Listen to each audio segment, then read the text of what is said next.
the debt. The asteroid field, designated as Sector 7 Gamma, had always been dangerous, but today it had become a death trap. Commander Michael Torres watched through the cracked viewport as another chunk of rock, the size of a building, tumbled past their damaged mining vessel. The ship shuddered with each near miss, and the groaning of stressed metal filled the cabin like the death rattle of some enormous beast. They'd been mining rare earth minerals for 3 weeks, pushing deeper into the unstable field than regulations allowed. The profit margins were too good to ignore, and Torres had convinced himself that his crew could handle the risk. Now, as warning lights flashed across every console and the hull breach alarms screamed their urgent song, he realized how catastrophically wrong he had been. The mining ship Frontier Dream was dying, and his crew of 217 souls would die with it. His second officer, Lieutenant Sarah Okonkwo, worked frantically at her station, her fingers dancing across holographic displays that flickered and sparked. "Commander, main engines are completely offline. The asteroid collision damaged the fuel lines beyond repair. We have maneuvering thrusters only, and those are failing fast." She looked up, and Torres saw the fear in her eyes that she was trying so hard to hide. "We cannot escape the field under our own power." Torres activated the emergency broadcast system, knowing even as he did so that it was likely futile. They were in deep space, far from any established trade routes or military patrol zones. That isolation was exactly why they had come here, to mine in peace without competition or interference. Now that same isolation meant no one would hear their desperate calls for help until long after they were dead. This is Commander Michael Torres of the Earth mining vessel Frontier Dream, broadcasting on all emergency frequencies. We are trapped in the Sector 7 Gamma asteroid field with catastrophic engine failure. We have 217 crew members aboard. Life support is stable, but we cannot maneuver. We are requesting immediate evacuation assistance. Please respond. The communication system crackled with static, but no response came. Torres looked at the tactical display, showing the asteroid field's chaotic movement patterns. In approximately 4 hours, their current trajectory would take them directly into the path of a cluster of massive asteroids. Without engine power to change course, the collision would tear their ship apart. He thought about the families back on Earth who would receive notifications of their deaths. He thought about his own daughter, only 6 years old, who believed her father was the bravest man in the universe. Engineering Chief Marcus Webb appeared on the internal video feed, his face smeared with grease and blood from a cut on his forehead. "Commander, I have run every possible diagnostic. There is no way to repair the engines in time. We would need parts we simply do not have and at least 20 hours of work." "I am sorry, sir. I failed you." Torres shook his head firmly. "You did everything possible, Marcus. This is on me. I made the call to come here." The weight of that responsibility pressed down on him like a physical force. The bridge fell into a heavy silence, broken only by the persistent warning alarms and the occasional shudder as smaller asteroids bounced off their reinforced hull. The crew at their stations had stopped pretending to work. They sat quietly, some holding hands with their colleagues, others staring at photographs of loved ones displayed on their personal devices. Torres had led these people into death, and there was nothing he could do to save them. Then, Lieutenant Okonkwo sat up straight, her eyes widening. "Commander, I am picking up a signal. Someone is responding to our distress call." Torres felt a flutter of hope that he immediately tried to suppress. "Who? How far away?" She worked her controls, enhancing the signal.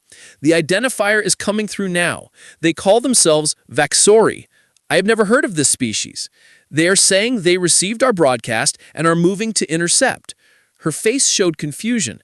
"Sir, according to their transmitted position, they are only 90 minutes away." 90 minutes?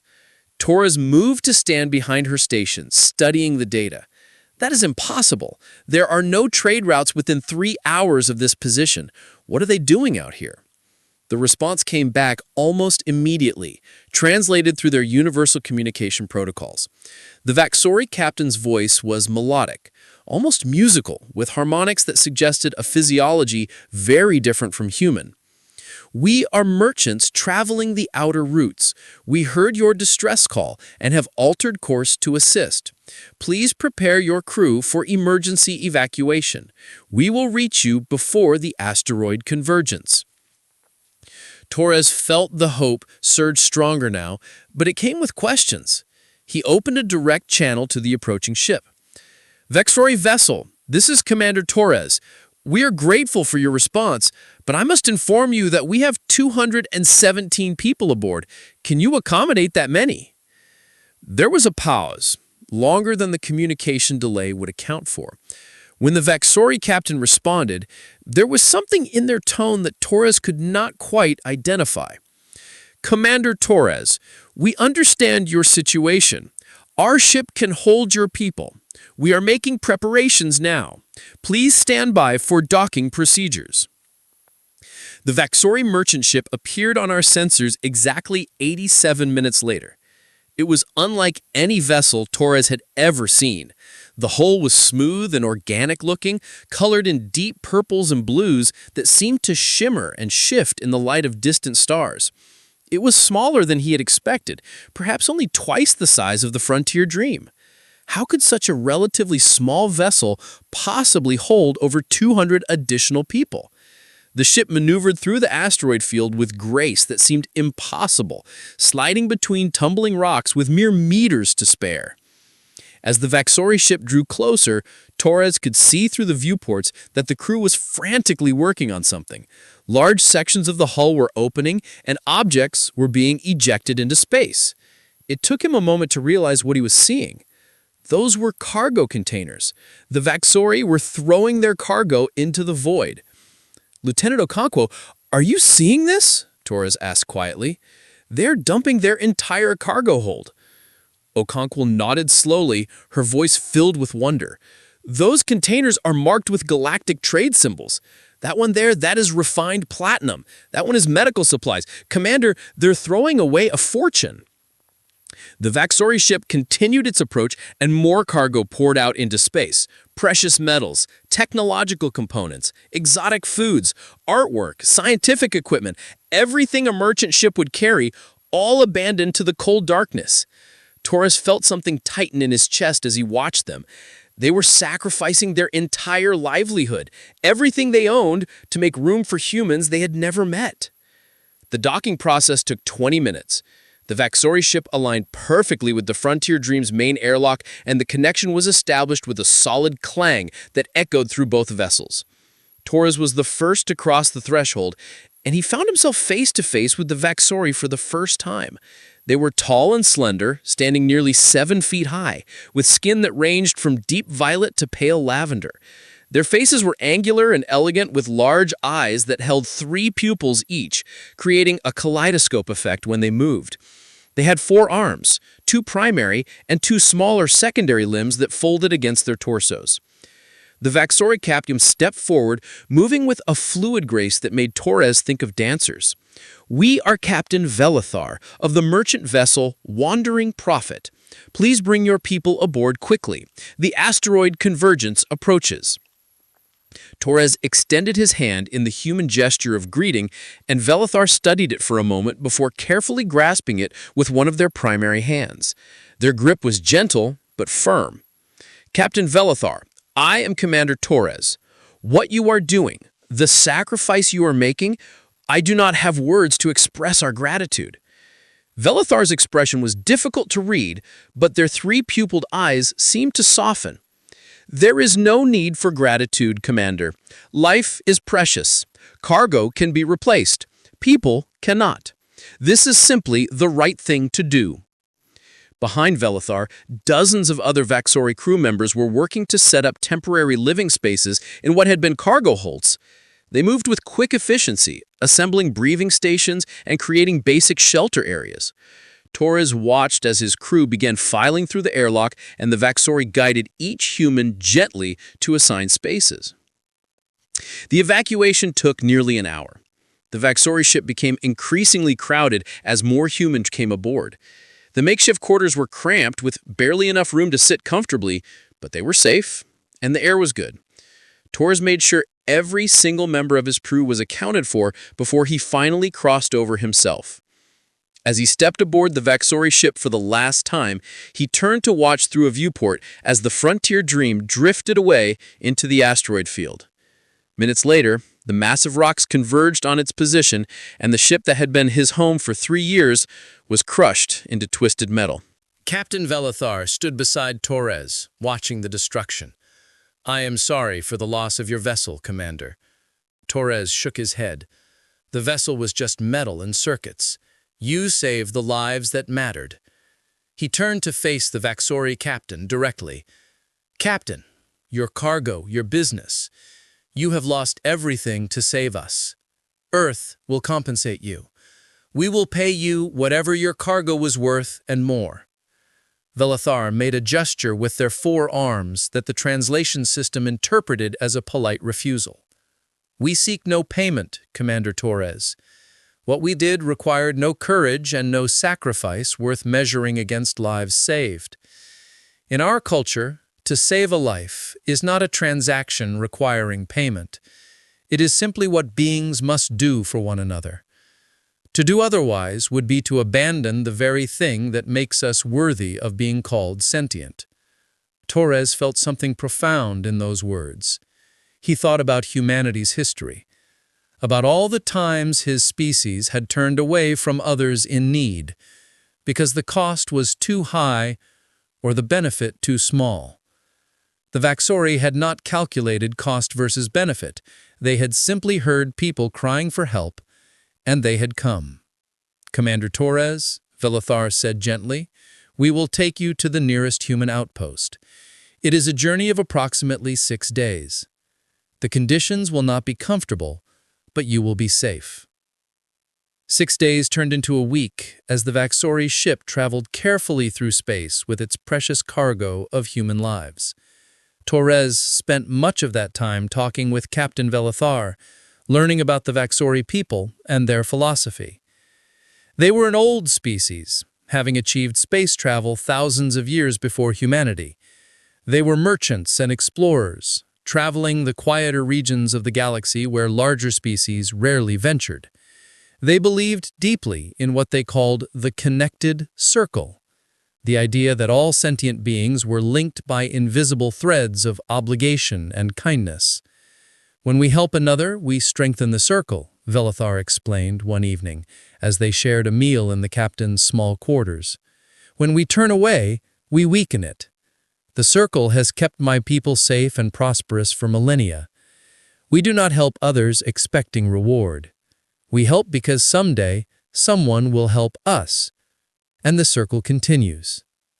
Torres listened and felt ashamed of how often humanity broke that circle, how often they prioritized profit and power over compassion.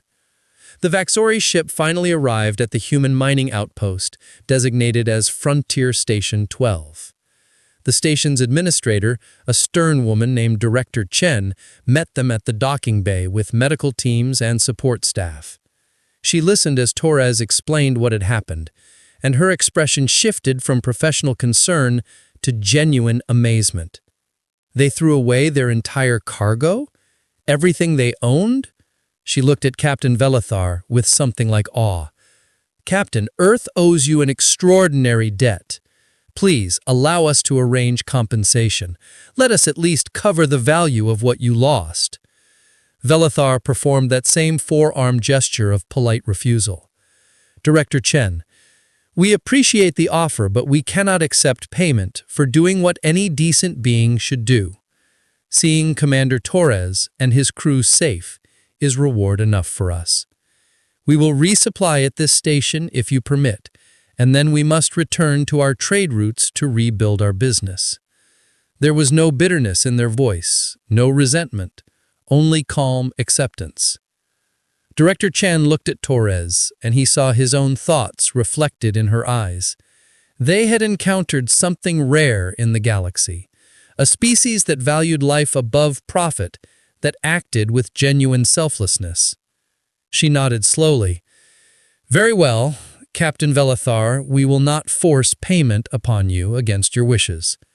But please know that this day will be remembered. What you did here will not be forgotten by humanity." Torres stepped forward and clasped Velethar's hand again. "Captain, the director is right. I do not know if our paths will cross again, but I make you this promise here and now. Humanity never forgets a kindness shown in our darkest hour. If your people ever need us, if you ever call for help, we will come. I do not care if it takes 10 years or 1,000. I do not care if we have to cross the entire galaxy. We will remember what you did today, and we will answer."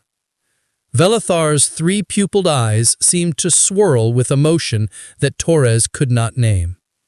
"That is kind of you to say, Commander Torres, but truly, we expect nothing and want nothing. We are simply glad we heard your call and could respond. Please live good lives. Please make your survival worth the empty cargo hold. That is all we ask." With that, Captain Velethar and their crew departed, their ship leaving the station and disappearing into the vast darkness of space. Torres watched them go, and he felt the weight of the promise he had made. He turned to Director Chen. "We need to make sure Earth knows about this, every detail. This cannot be just another incident report that gets filed and forgotten." Chen nodded firmly. "I will send a priority message to Earth Command immediately." What the Vaxori did today, sacrificing everything they had without hesitation or expectation of reward, that is something humanity needs to know about. The story spread quickly once it reached Earth. The tale of the Vaxori merchants who had given up everything to save strangers captured the imagination and hearts of billions of human beings. The Earth Assembly called an emergency session within a week of receiving the full report. Representatives from every nation and every colony gathered to discuss what had happened. There was passionate debate about how humanity should respond. But one thing was clear to everyone. This act of pure selflessness could not go unanswered. A young ambassador named Catherine Wells stood before the assembly and proposed something unprecedented. She called it Protocol Gratitude, an automated response system that would monitor for any distress signals from Vaxori ships or territories. If such a signal was ever detected, Earth's military forces would automatically mobilize to assist, with no debate, no committee approvals, no political delays. Some representatives objected, calling it too radical, too much commitment to an alien species they barely knew. But the majority supported it. The Protocol Gratitude resolution passed with 87% approval. It was written into Earth's emergency response systems, given the highest priority classification, and distributed to every human military vessel and outpost across their expanding territory. A special memorial was constructed in Geneva, showing a Vaxori ship alongside the mining vessel Frontier Dream. Beneath it were inscribed the words Commander Torres had spoken. "Humanity never forgets a kindness shown in our darkest hour." Years passed into decades.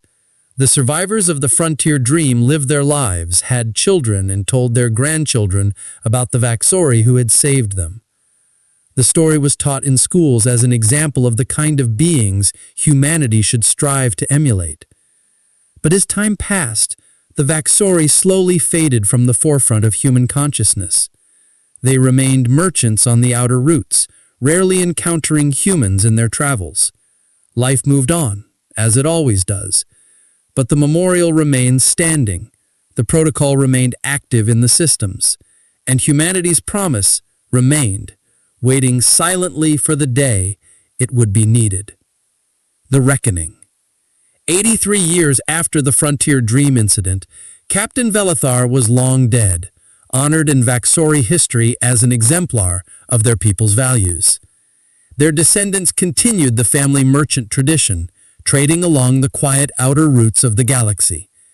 The Vaxori species had remained peaceful and prosperous, their philosophy of the connected circle guiding them through the centuries. They had no standing military beyond basic defense forces. They had never needed one.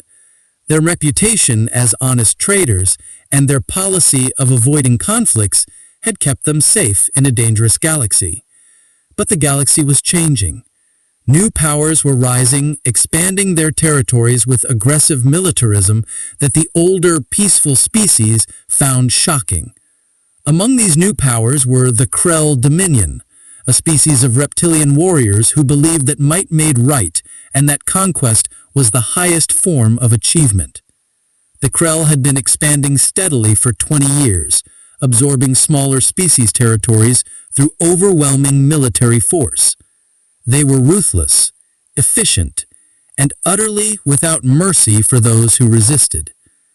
The Vaxori first became aware of the Krell threat when their outlying colonies began reporting strange ships in their space. These were not merchants or explorers. These were military vessels, massive and heavily armed, conducting what appeared to be survey operations. The Vaxori Council, the governing body of their species, sent diplomatic messages requesting. High Counselor Threxus stood before the gathered council in their chamber on the Vaxori homeworld of Velithar Prime, named centuries ago in honor of a legendary merchant captain. Threxus was old even for a Vaxori, their violet skin faded to pale lavender, their movements slow and deliberate. They had lived through peaceful times and had never imagined they would face something like this. The Krell Dominion has issued an ultimatum, Threxus announced, their melodic voice heavy with sorrow. We have 72 hours to surrender complete sovereignty over all Vaxori systems. If we refuse, they will invade with their full military force.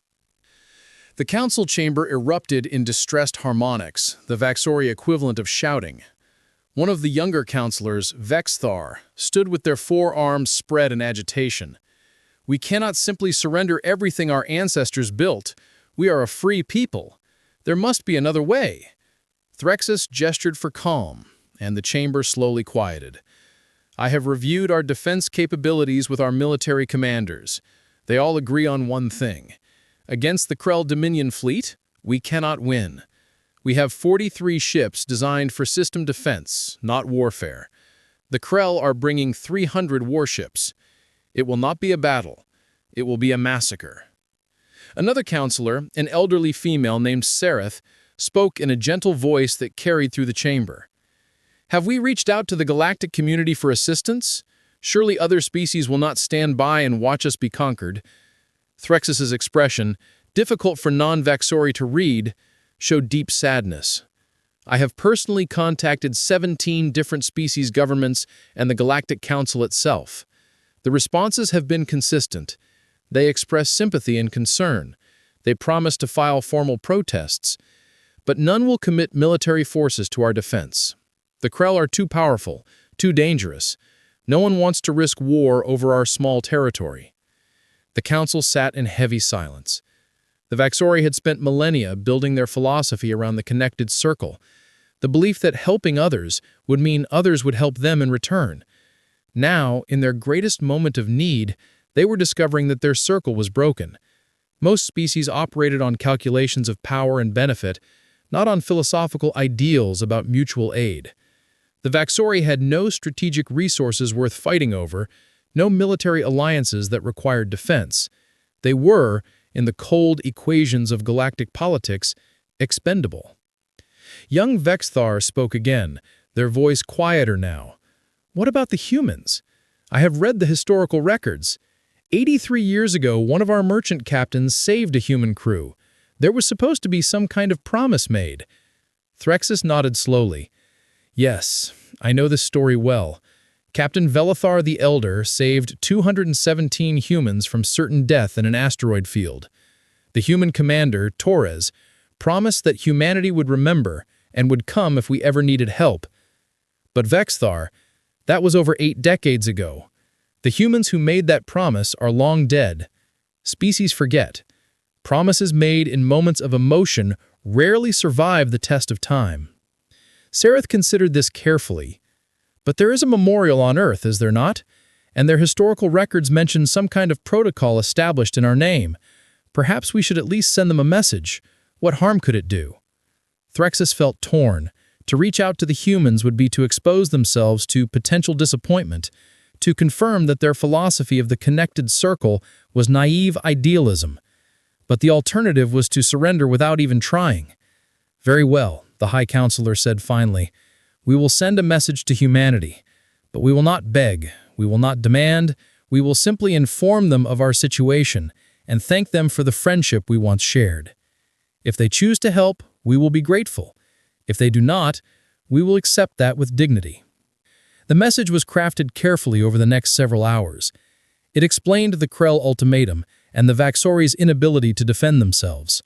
It mentioned the incident 83 years ago, not as a demand for repayment, but as an acknowledgement of shared history. It thanked humanity for the years of peaceful coexistence and wished them well, regardless of what happened next. The message ended with simple grace. We do not ask for help, as we know the galaxy is vast and every species must prioritize their own survival. We simply wanted you to know that we remember your Commander Torres and his crew with fondness. We hope their lives were good and long. The Vaxori thank humanity for being part of our circle, however briefly. The message was transmitted on all frequencies toward human space. Then the Vaxori Council prepared for the worst. They began evacuation procedures for their most vulnerable populations, trying to move civilians away from the systems the Krell would likely target first. They mobilized their tiny defense fleet, knowing it was futile, but unwilling to surrender without some show of resistance. High Counselor Threxus worked without rest, trying to find any diplomatic solution, any last-minute miracle that might save their people. On Earth, in the city of Geneva, where the memorial to the Vaxori stood, it was early morning when the automated systems detected the incoming message. Protocol Gratitude had been sitting dormant in Earth's defense networks for 83 years, faithfully monitoring for any Vaxori distress signals. The moment the message entered human comm networks, the protocol activated. Alarms sounded simultaneously at Earth Defense Command, at the Assembly Hall, and at every major military installation across human territory. Admiral James Richardson was having breakfast with his family when his emergency communicator erupted with the highest priority alert. He was at Earth Defense Command within 15 minutes, still pulling on his uniform jacket as he entered the operations center. The room was already filled with personnel, scrambling to understand what had triggered the ancient protocol. Admiral, we have a priority alpha emergency, his second-in-command reported. Protocol Gratitude has activated. We have received a distress message from Vaxori Space. Admiral Richardson felt his heart skip. He had studied Protocol Gratitude during his training, but it had always seemed like a historical curiosity, something from another era that would never actually be used. He read the message from High Counselor Threxus, and he felt the weight of history pressing down on him. How many people are we talking about? He asked quietly. The Vaxori species numbers approximately 3 billion, spread across 4 inhabited systems. Richardson closed his eyes briefly, absorbing that number. And what exactly does Protocol Gratitude require? His second-in-command pulled up the original resolution from 83 years ago. It requires immediate military mobilization to assist any Vaxori in distress. No debate, no committee approvals, no political delays. Admiral, according to this protocol, you have the authority to deploy up to 60% of Earth's active fleet on your own authority. The Earth Assembly must be informed, but they cannot countermand the order unless they vote to revoke the protocol entirely, which requires a supermajority. Richardson looked at the tactical displays showing Earth's current fleet positions. They had come a long way in 83 years. Humanity had built themselves into a significant military power, with hundreds of warships and thousands of support vessels. But committing 60% of that force to defend an alien species most humans had never heard of. This was unprecedented. And yet, as he looked at the memorial image displayed on one of the screens, showing that Vaxori ship throwing away its cargo to save human lives, he felt something settle in his chest. Protocol Gratitude is clear, Richardson said firmly. We made a promise 83 years ago. Humanity never forgets. Begin immediate fleet mobilization. I want every ship that can reach Vaxori space within 7 days prepared to depart within 48 hours. Priority Omega classification. This is not a drill. The operations center exploded in controlled chaos as personnel scrambled to execute orders that many of them had never expected to receive. Richardson opened a direct channel to the Earth Assembly. This is Admiral Richardson at Earth Defense Command. I am informing the Assembly that Protocol Gratitude has been activated. I am mobilizing 463 warships to defend Vaxori space from an impending Krell invasion. Any Assembly member wishing to challenge this action may call for an emergency vote to revoke Protocol Gratitude. Otherwise, Earth is going to war. The news spread across human space within hours. At first, many people reacted with confusion and concern. Why was Earth committing such massive military resources to defend an alien species that most humans had knew nothing about?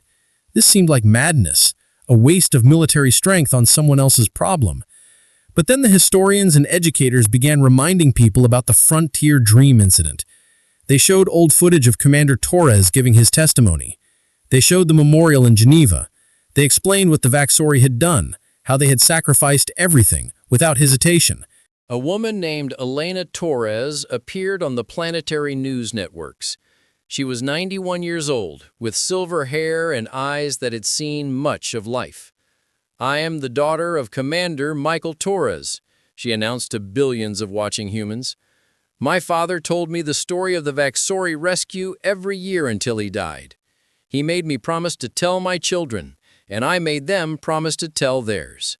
The Vaxori saved my father's life and the lives of 216 others. They asked for nothing. They expected nothing. They simply did what they believed was right." She looked directly into the camera, and her voice grew stronger despite her age. "Now they need us, and my father promised them that humanity never forgets. Are we going to make him a liar?" The public mood shifted dramatically. This was not about military strategy or political calculations. This was about the kind of species humanity wanted to be. Did they keep their promises? Did they honor those who had shown them mercy? The answer, for the vast majority of humans, was yes. Support for Protocol Gratitude soared to nearly 90% approval. In shipyards across human space, crews worked around the clock to prepare vessels for deployment. Retired military personnel volunteered to return to service. Private companies donated supplies and equipment. Humanity was mobilizing for war, and they were doing it to repay a debt 83 years old. The Earth Assembly held an emergency session to consider revoking Protocol Gratitude. It lasted less than an hour. When the vote was called, only 8 representatives out of 400 voted to revoke. The rest stood united. Humanity would honor its promise. Ambassador Catherine Wells, the granddaughter of the woman who had originally proposed Protocol Gratitude, addressed the Assembly with tears streaming down her face. "My grandmother believed that humanity could be better than our history suggested. She believed we could be a species that valued honor over convenience, that kept promises even when it cost us dearly. Today, we prove her right." Admiral Richardson assembled his fleet commanders for a briefing 40 hours after the initial mobilization order. On the holographic display before them, 463 warships were shown in formation, representing the largest military deployment in human history.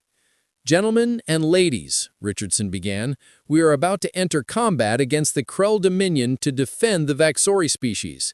Some of you may question the strategic wisdom of this action. You may wonder why we are risking our ships and our people for aliens we barely know.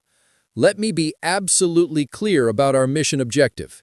83 years ago, the Vaxori saved human lives when they had no reason to do so. They sacrificed everything they owned. They asked for nothing in return. Now, we repay that debt. This is not negotiable. This is not optional. This is who we are." He pulled up the image of the memorial in Geneva, showing the Vaxori ship alongside the Frontier Dream. These words are carved in stone for a reason. Humanity never forgets a kindness shown in our darkest hour. Today, we prove those words mean something. We go to Vaxori space, not as conquerors or as politicians. We go as humans keeping a promise. And we will show the galaxy that when humanity gives its word, that word is sacred. The assembled commanders stood as one, and the sound of hundreds of fists striking against chests in salute filled the command center. The human fleet departed Earth orbit in waves, each ship jumping to faster-than-light travel with precision timing. They would converge on Vaxori space in 6 days, arriving just hours before the Krell invasion was scheduled to begin. Admiral Richardson sent a message ahead, transmitted on all frequencies toward Vaxori territory. High Counselor Threxus, this is Admiral James Richardson of the Earth Defense Fleet. We received your message. Humanity remembers Commander Torres and Captain Velithar. Humanity remembers its promises. We are coming with 463 warships. Hold your position. Do not surrender. We will be there. On Velithar Prime, High Counselor Threxus received the human message with disbelief that slowly transformed into overwhelming emotion. They called an emergency council session and played the message for all to hear. The chamber fell silent except for the soft harmonics of Vaxori weeping. After 83 years, across half the galaxy, through changes of generations and governments, the humans had remembered. They had kept their promise. Young Vexar spoke with awe in their voice. The connected circle. It is real. It actually works. Threxus stood tall despite their age, their forearms spread wide in a gesture of determination. Send a message to all Vaxori systems. Tell them hope comes from Earth. Tell them to prepare for battle, not surrender. Tell them that we are not alone anymore. The Vaxori Defense Fleet, 43 small ships against the approaching Krell Armada, received orders to hold their positions and wait for human reinforcement. Their commanders could barely believe what they were hearing. An entire human fleet was coming to save them. Species they had helped once, generations ago, was crossing the galaxy to repay that kindness. The Krell Dominion received intelligence reports about the human fleet movement with contempt. The Krell Supreme Commander, a massive reptilian named Draxus, dismissed the humans as insignificant meddlers. They dared to challenge the Dominion over these worthless Vaxori? Send them a message. Tell them to turn back or be destroyed alongside their pathetic alien friends. The human response came from Admiral Richardson himself, broadcast openly so the entire galaxy could hear. The Krell Dominion is hereby informed that the Vaxori species is under Earth's protection. Any hostile action against them will be considered an act of war against humanity. You have been warned. Turn back now while you still can. Draxus laughed, a harsh, rasping sound. The humans come with 400 ships. We have 300, but each of ours is worth 3 of theirs. This will be a glorious victory.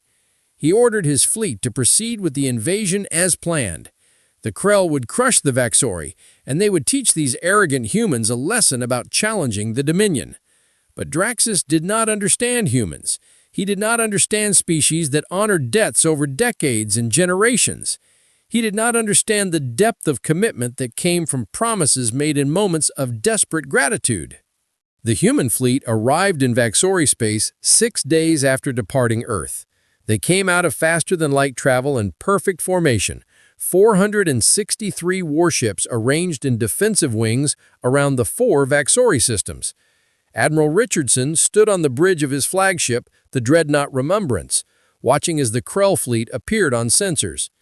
300 heavy warships, bristling with weapons, advancing toward Vaxori Prime with obvious hostile intent. This is Admiral Richardson to all ships. Remember why we are here. Remember Commander Torres and the Frontier Dream. Remember that humanity keeps its promises.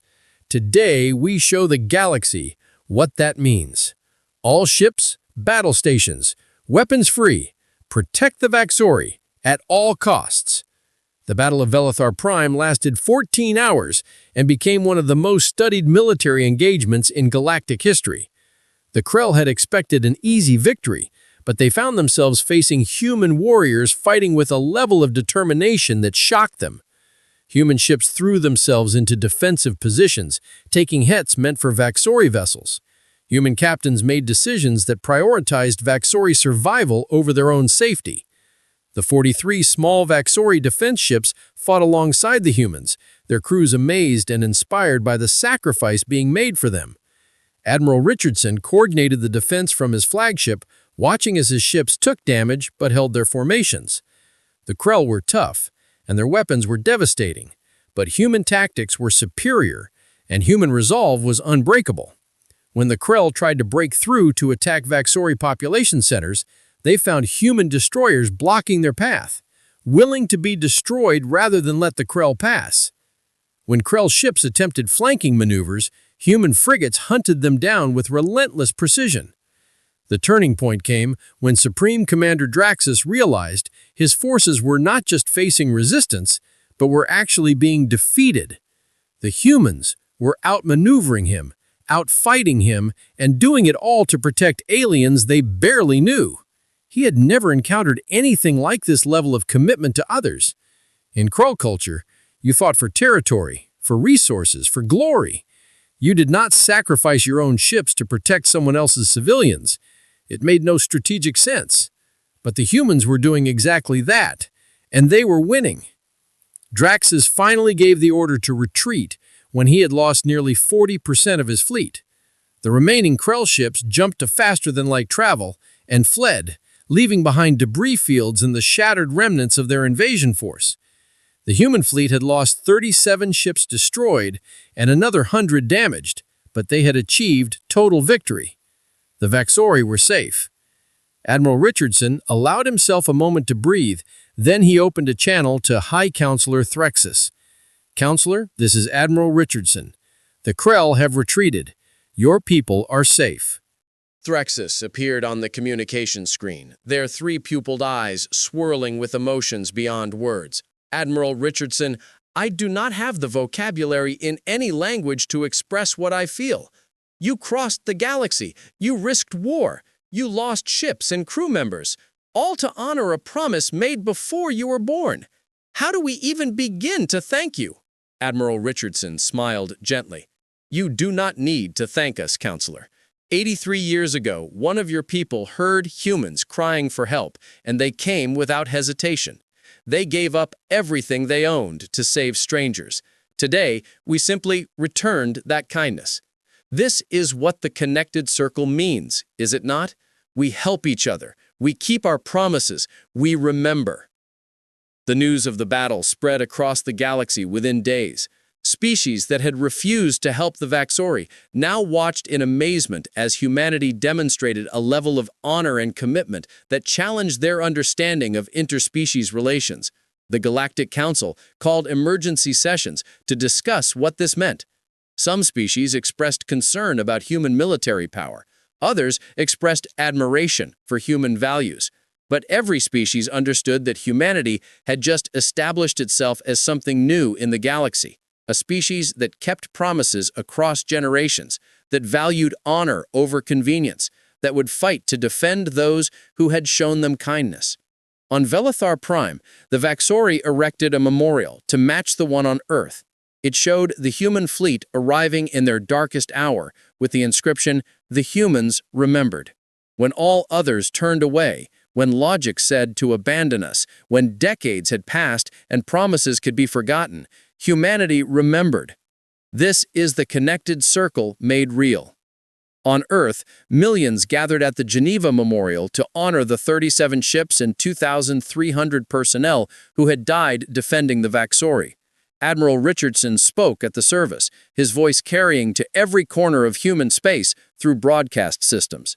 "We did not fight this battle for territory or resources or strategic advantage," Richardson said. "We fought because 83 years ago, aliens we had never met saved human lives without hesitation and asked for nothing in return. We fought because humanity makes promises and humanity keeps them. We fought because we believe that kindness must be repaid, that mercy deserves mercy, that those who stand for us deserve us to stand for them. He paused, looking at the memorial showing the Vaxori ship and the Frontier Dream. Commander Torres promised the Vaxori that humanity never forgets. Today, we proved him right, and we sent a message to every species in this galaxy. If you show humanity kindness, we will remember it forever. If you stand with us in our darkest hour, we will move worlds to stand with you in yours. This is who we are. This is who we will always be. The Vaxori and humans established formal alliance agreements in the months following the battle. The two species became close partners in trade, defense, and cultural exchange. Young Vaxori students studied on Earth, learning about the Frontier Dream incident and the philosophy of keeping promises. Young humans studied on Velithar Prime, learning about the connected circle and the value of selfless compassion. And across the galaxy, other species watched and learned a new lesson. Humanity was not just another powerful military force. They were something perhaps more dangerous and more valuable. They were a species that never forgot a favor, and their payback could shake worlds. High Counselor Threxus lived to see the Alliance flourish before passing peacefully in their sleep at the remarkable age of 314 years. Their final words, recorded for history, were simple and profound. We saved 200 humans once because it was the right thing to do. We expected nothing, but humanity gave us everything. Their protection, their friendship, their promise kept across time itself. May all species learn what we learned. Kindness is never wasted. Mercy is never forgotten. And humanity, above all others in this vast galaxy, truly understands what it means to be connected, to be grateful, to be worthy of the word sentient. The circle remains unbroken.